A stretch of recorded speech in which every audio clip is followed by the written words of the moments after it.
वाले जानते हैं कि ये दिल्ली का सुप्रसिद्ध रामलीला मैदान है। यहाँ बचपन से मैं आ रही हूँ।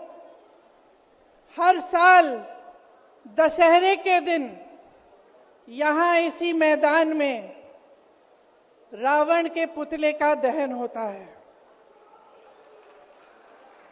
मैं छोटी थी तो अपनी दादी जी इंदिरा जी के साथ आती थी, उनके पैरों के पास जमीन पर बैठ के देखती थी। उन्होंने हमारे देश की ये प्राचीन, हजारों वर्ष प्राचीन गाथा जो रामायण है, भगवान राम जी की जीवन गाथा मुझे सुनाई।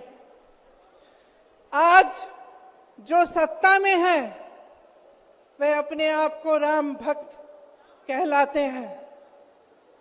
इसीलिए यहाँ बैठे हुए मेरे मन में ये बात आई कि उनको इस संदर्भ में कुछ कहना चाहिए। मुझे लगता है कि वे कर्मकांड में उलझ गए हैं। मुझे लगता है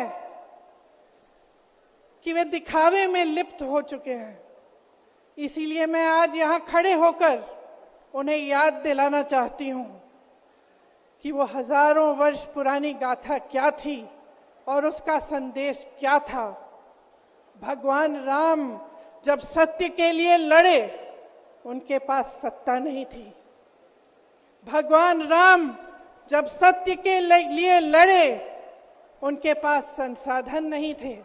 उनके पास तो रथ भी नहीं था।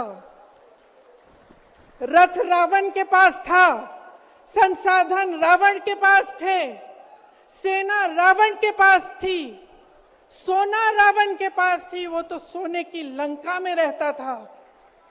भगवान राम के पास सत्य था, आशा थी, आस्था थी, प्रेम था, परोपकार था, विनय था, धीरज था, साहस था और भगवान राम के पास सत्य था। मैं सत्ता में बैठे हुए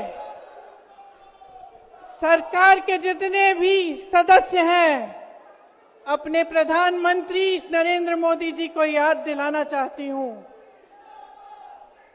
कि इस जीवन राम भगवान के जीवन गाथा का क्या संदेश था। सत्ता सदैव नहीं रहती, सदैव नहीं रहती सत्ता। सत्ता आती है, जाती है, अहंकार चूर चूर होता है एक दिन।